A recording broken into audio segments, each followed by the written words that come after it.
اللہ تعالیٰ بندوں کو آزماتا ہے، پرکھ کرتا ہے، امتحان لیتا ہے، طرح طرح کی نعمتوں سے اسے مالا مال کرتا ہے، کاروبار وسیع ہو جاتا ہے، اس کے لیے دولت کے انبار لگ جاتے ہیں، دنیاوی مال و اسباب اس کے لیے جمع ہو جاتا ہے، منصب ملتا ہے، عہدہ ملتا ہے، اقتدار ملتا ہے، شان و شوکت ملتی ہے، لوگوں کے دلوں میں اس کا گھر بنتا ہے، تو اس کے ذہن میں یہ بات آتی ہے کہ میرے رب نے مجھے جو عزت دی ہے میں اس کا استحقاق رکھتا تھا، اور میں اگر اس لائق نہ ہوتا تو مجھے کیوں نوازا جاتا، تو گویا میرا رب میرے اوپر راضی ہے۔ اور پھر جب محفل نعت میں مہمان خصوصی بھی بن گئے تو پھر تو ان کے نفس کو اور تسکین مل گئی۔ جب پیر صاحب نے بھی ان کو ہی اہمیت دی تو پھر انہیں لگا کہ واقعہ ہی ہمارا رب ہم پہ راضی ہی ہے، تبھی تو ہمیں مذہبی طبقوں کے اندر بھی اہمیت مل رہی ہے، حالانکہ وہ جانتے ہیں کہ ہم نے یہ دولت کیسے حاصل کی ہے، وہ جانتے ہیں کہ میں سجدے کی توفیق نصیب نہیں ہے، وہ جانتے ہیں کہ آج اس محفل میں مہمان خصوصی سے تو کل ہم شراب کھانے میں تھے، انہیں پتا ہے، لیکن اس کی طرف توجہ نہیں جاتی، سوچتے نہیں ہیں، بلکہ وہ یہ سمجھتے ہیں کہ ہمیں یہ جو عزت مل رہی ہے یہ اللہ تعالیٰ کی طرف سے ہماری کسی قبولیت کی وجہ سے یہ عزت ہے، حالانکہ یہ ان کی آزمائش تھی، ان کا امتحان تھا۔ دوسری بات وَأَمَّا إِذَا مَا ابْتَلَاهُ، اور جب اللہ اس کو آزماتا ہے فَقَدَرَ عَلَيْهِ رِزْقَهُ، اور اس کے رزق کو تنگ کرے، اس کو آزمائش کی گھٹی میں ڈالے، فَيَقُولُ رَبِّي أَهَانَ، تو پھر وہ چیخ اٹھتا ہے میرے رب نے تو مجھے ذلیل کر دیا، بیماری آ جائے، ابتلا میں مبتلا ہو تو وہ کہتا ہے کہ میرا رب مجھ سے ناراض ہو گیا، تو یہ انسان کی کج فکری، ایسا نہیں۔ کسی شخص کو دولت کا دیا جانا یہ اللہ کی رضا کی دلیل نہیں، اور کسی شخص کو غربت کے امتحان میں ڈالا جانا یہ اللہ کی ناراضگی کی دلیل نہیں۔ حضرت امام راضی نے لکھا ہے کہ مکے سے لے کر طائف تک 70 ایسے نبیوں کی قبریں ہیں جن کی وفات صرف بھوک کی وجہ سے، تکلیفوں میں، آزمائشوں میں، امتحانوں میں، ابتلاؤں میں اس کے بندے رہے۔ میرے اور آپ کے آقا و مولا حضور ختمی المرتبت کے گھر میں کبھی برابر چولہا نہیں جلتا تھا، کبھی کھانے کے لیے کچھ میسر نہیں ہوتا تھا، پانی پی کے اور کھجور کھا کے گزارا ہوتا تھا، تو یہ تو کوئی دلیل نہیں۔ اللہ کی رضا کی دلیل کیا ہے؟ نیکی کی توفیق، اور اللہ کی ناراضگی کی دلیل کیا ہے؟ کسی شخص کا گناہ پہ دلیل۔ کوئی بندہ گناہ پہ دلیل ہے اور معصیت، نافرمانیاں، اللہ کے حکموں کو توڑنا اس کا مزاج ہے، تو سمجھو اللہ اس سے ناراض ہے۔ اور اگر کسی کو اللہ نے سجدے کی توفیق دی،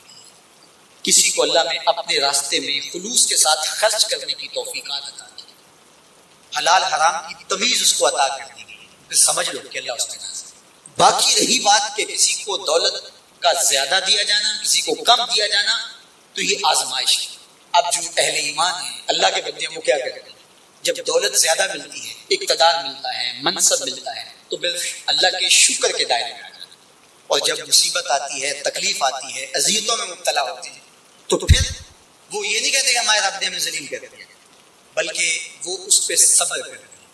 اور اللہ کے حضور دعائیں کرتے ہیں، التجائیں کرتے ہیں کہ مالک نے جو جس آزمائش میں ڈالا ہمیں پورا اترنے کی توفیق نصیب فرما، ہماری سفید پوشی کا بھرم نہ ٹوٹے، اور ہمیں اس مشکل وقت سے بچانا کہ جب ہماری یہ غربت ہمیں کفر تک لے جائے، اور جب ان کو دولت مندی دی جاتی ہے تو وہ ڈرتے ہیں کہ اللہ ایسا نہ ہو کہ یہ دولت ہمیں فرعون بنا دے، یہ دولت ہمیں نمرود بنا دے، ہمارے اندر بخل پیدا ہو، تکبر پیدا ہو، ہمارے اندر غرور پیدا ہو، تو وہ اس حالت کے اندر اللہ تعالیٰ کا شکر یا دوسری حالت میں اللہ کے حضور صبر کی توفیق مانگتے ہیں اور صبر کے ساتھ اپنی زندگی گزارا۔ آقا کریم علیہ السلام نے ارشاد فرمایا کہ کون ہے جو مجھ سے یہ کلمات لے اور ان پر خود عمل کرے اور پھر آگے ان لوگوں تک پہنچائے جو ان چیزوں پر عمل کرے۔ تو بہت سارے لوگ جھولیاں پھیلا کے آگے بڑھ جاتے ہیں، لیکن علم کے لیے جو حرص حضرت ابو ہریرہ کے سینے میں تھی اس وجہ سے انہوں نے پہل کی اور آگے بڑھ کے عرض کی حضور یہ خیرات میری جھولی میں ڈال دیجیے، میں خود بھی عمل کروں گا اور ایسے لوگوں تک پہنچاؤں گا بھی جو ان پر عمل پیرا۔ تو کہتے ہیں حضور نے میرا ہاتھ پکڑ لیا اور 5 چیزیں دیں۔ پہلی بات میرے حضور نے ارشاد فرمایا اتق المحارم تکن عابد الناس، اللہ کی حرام کرتا چیزوں سے بچ جاؤ، تم لوگوں میں سب سے بڑے عبادت گزار ہوں گے۔ نیکی کرنا بہت اہم ہے، لیکن یہاں جو تعلیم دی گئی وہ گناہ سے بچنے کی۔ ایک شخص رات کو 100 نفل پڑھ لیتا ہے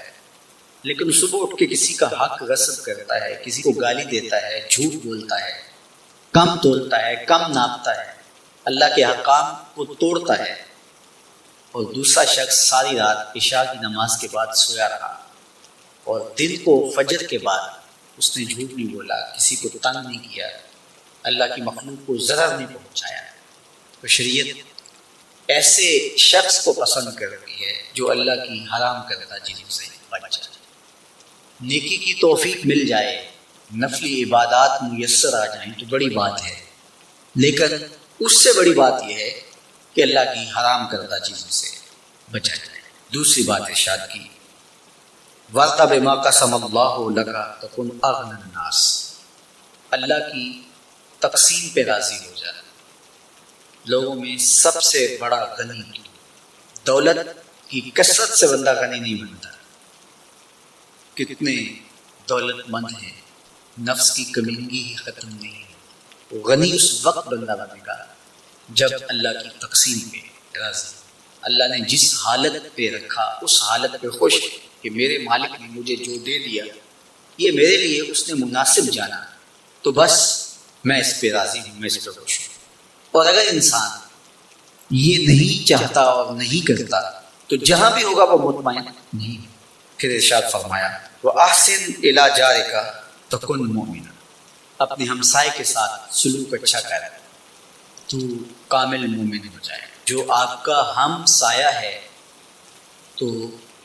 آپ کا سایہ شفقت کا اس پر پڑنا چاہیے، آپ کا ہم سایہ آپ کی طرف سے سخت دھوپ میں اذیت گوارا نہ کرے، بلکہ آپ کے ہم سائے کے آپ ہم سائے ہی قرار پائیں۔ تو آپ کے ایمان کی کسوٹی یہ ہے، آپ کے مومن ہونے کا معیار یہ قرار دیا گیا کہ آپ اپنے ہمسایوں کے ساتھ کیسے۔ چوتھی چیز وَأَحِبَّ لِلنَّاسِ مَا تُحِبُّ لِنَفْسِكَ تَكُنْ مُسْلِمًا، اگر تم کامل مسلمان بننا چاہتے ہو تو جو اپنے لیے پسند کرتے ہو تمام مخلوق کے لیے وہ پسند کرتے۔ اب کوئی شخص یہ مزاج اپنی طبع میں راسخ کرے تو معاشرے کے اندر شر، فساد، بدامنی، کسی کے حقوق کو غصب کرنا، کسی سے زیادتی کرنا، کسی کا برا چاہنا، سب کے ختم ہو جائے اور یہ معاشرہ جنت نظیر بن جائے کہ جو ہم اپنے لیے پسند کرتے ہیں وہ ہم اپنے دوست کے لیے، بھائی کے لیے، ہمسائے کے لیے، عزیز کے لیے، رشتہ دار کے لیے پسند کریں۔ اور پانچویں بات وَلَا تُكْثِرِ الدِّهْنَ فَإِنَّ كَثْرَةَ الدِّهْنِ تُمِيتُ الْقَلْبَ، ابو ہریرہ زیادہ ہنسنا کرو، زیادہ ہنسنے سے دل مر جاتا ہے۔ مسکرانا تو سنت ہے، مسکرانا حضور کی عادت تھی، جس کی تسکین سے روتے ہوئے ہنس پڑے، اس تبسم کی عادت پہ لاکھ پسند۔ مسکرانے کے بعد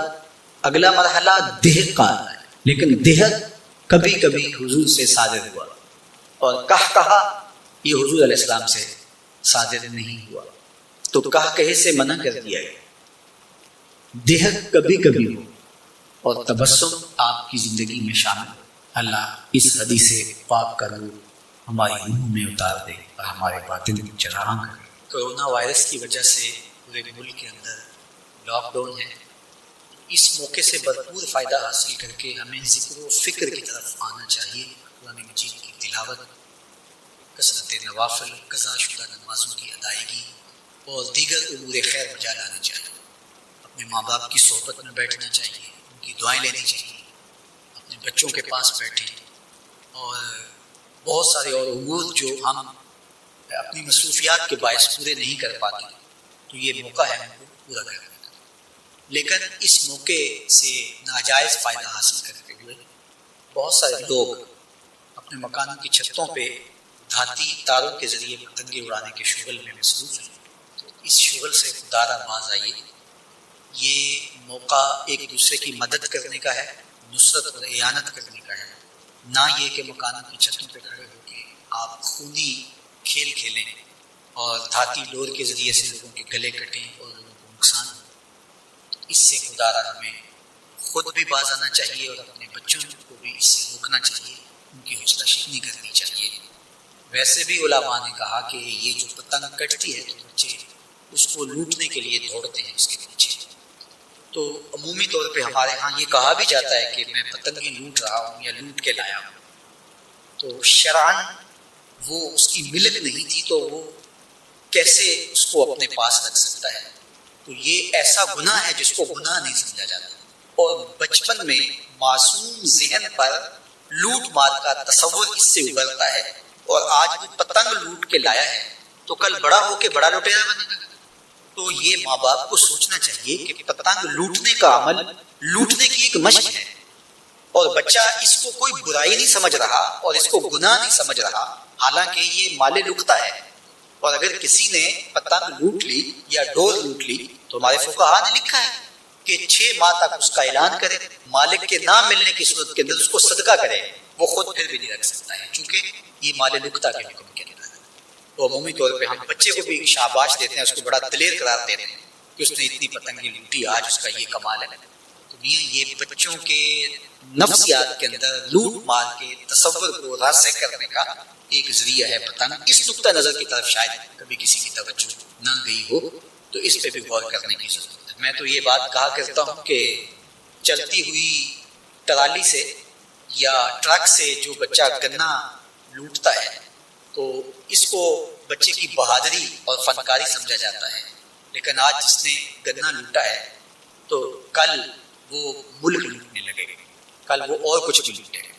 تو یہ کیونکہ جب برائیاں شروع ہوتی ہیں تو بڑے پیمانے سے شروع نہیں ہوتی، چھوٹے پیمانے سے شروع۔